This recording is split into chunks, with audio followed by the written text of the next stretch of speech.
Today we wanted to talk about home inspection, part of to being a homeowner. Right, the home inspection is super important. Now let's walk how normal states other than North Carolina, what you're going to do is you're going to put money down on a home at the contract. Which is the earnest money. Right, and then you're going to do inspections and you're going to find out everything wrong with the house or what's right, what's wrong with the house in detail. And then you get to decide, do you want to kind of back out of the deal and get your money back? Here in North Carolina, that is not how it works. Do you want to explain how it works in North Carolina? Basically, in North Carolina, we put the offer, and in this offer we put due diligence and earnest money, which is two separate number.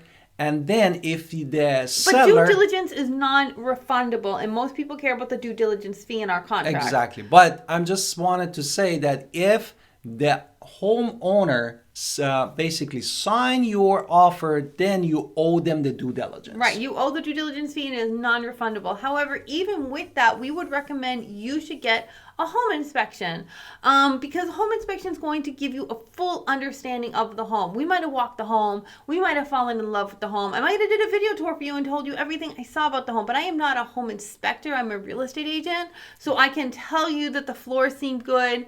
I can tell you what I see, but I'm not going to go into itty-bitty details of things that I'm not noticing because that's not my training. We don't have the specialty right. of being a home inspector, and that's what the home inspector does. It goes to uncover all of the hidden issues with the home. Hi, it's Alan Victoria. Welcome to our channel and podcast. And if this is your first time in our podcast and YouTube channel, make sure you subscribe and get notified. Also, you call text all the time, 252-327-3357. We love talking to you. Don't be shy. Also, grab our buyer's guide and seller's guide in the description below. And definitely in a state of North Carolina, we have property disclosure.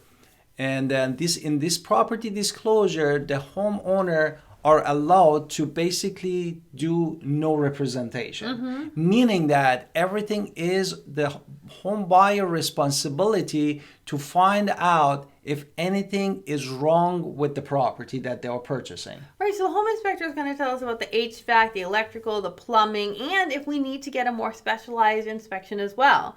If you need a more specialized, because maybe that HVAC is kind of making some clunky noises or it doesn't seem right, now we need to send an HVAC person there to really give us detail about what is going on with that. And how much does the inspections cost? The inspection cost, it varies. Depends on the square footage of the home. We don't know how much it's going to cost, but it depends on really the square footage and the company that you're hiring. Right. So but give some numbers on average. In average, could be from $400 to $600. Right. We've seen it be cheaper than that. Now, once we have an inspection report in hand, we can do a couple things. We can actually do the inspection. So we're going to negotiate with the inspections after that. So what we're going to do is we're going to do repair requests, price adjustments, other concessions, and see what they're going to do. Will they say, does it matter? Yes, of course it matters. 90% of homeowners are going to be reasonable. 10% are going to not be reasonable. I can't predict the future and who is what, but I can say that most people are going to be reasonable. Exactly. Therefore, we need to be really on time because that due diligence period also mentioned in the contract or offer letter that you submit. Therefore, we need to make sure that we do the home inspection and then post-inspection, we do all of the negotiations. Absolutely. So we hope you enjoyed our video. We love talking about inspections, why you definitely should be getting a home inspection even in North Carolina. Exactly.